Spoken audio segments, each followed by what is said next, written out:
Man, what a game. What a game, man. So, I'm sorry for the late upload, guys. I really apologize. I've been really busy, but now, this time, I got time. So, this was a fun game to watch. 4-3 Montreal. The Habs put the Penguins on the brink of elimination. Is it just me, or does Pittsburgh seem to have a goaltending issue? I don't know. Matt Murray hasn't been as good since, but yeah, this was a fun game to watch. So let's get on with it. The first period, Shea Weber scores the first goal of the game to make it 1-0 Montreal, and it was assisted by Lehkonen and Paul Byron. But then, as usual, just like last game, Montreal gave up a couple of penalties, which leads into two goals. Um, and Patrick Hornquist scores a power play goal to make it 1-1, and Malkin and Crosby get the assists. And then Shea Weber gives up, I think it was a holding or tripping call. I'm not too sure.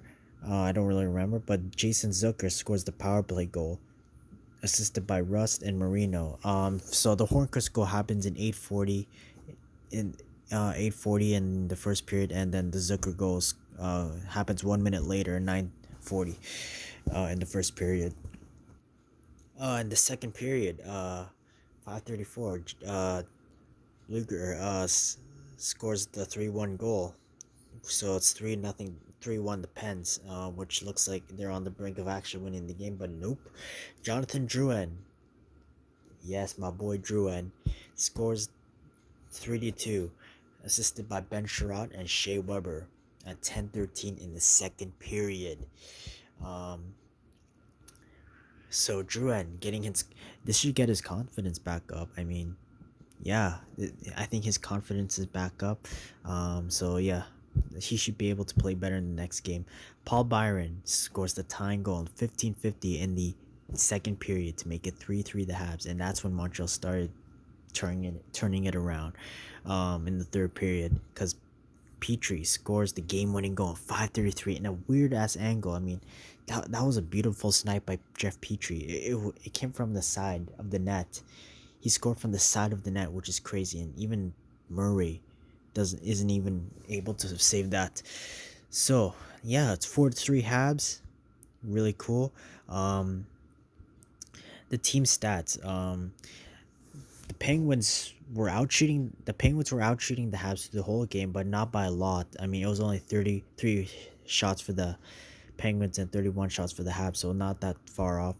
The Habs again were the more physical team. They had 39 hits, and the Penguins had 23 face-offs. Montreal was better actually, thanks to Philip Deneau and Nick Suzuki.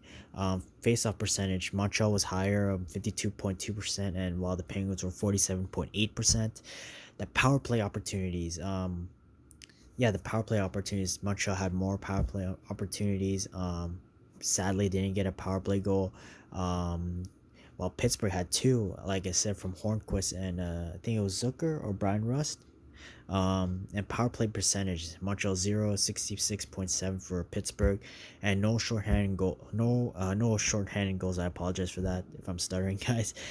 Total penalty minutes, or penalties, Pittsburgh had 5 and Montreal had 3, and the penalty minutes for 10 it's Pittsburgh, and for Montreal 6. And block shots weren't not that far off from block shots. I think both teams did well defensively in terms of block shots, 17 for Pittsburgh and 16 for Montreal. Takeaways tied at 2, and then giveaways, Montreal had 12 and Pittsburgh had 9. So game 4, is it game 4? Game 4 is tomorrow, guys.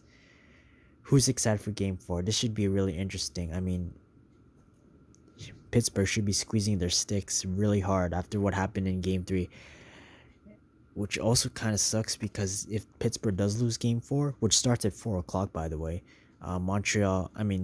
Pittsburgh could have the chance of Lafreniere, which is pretty scary.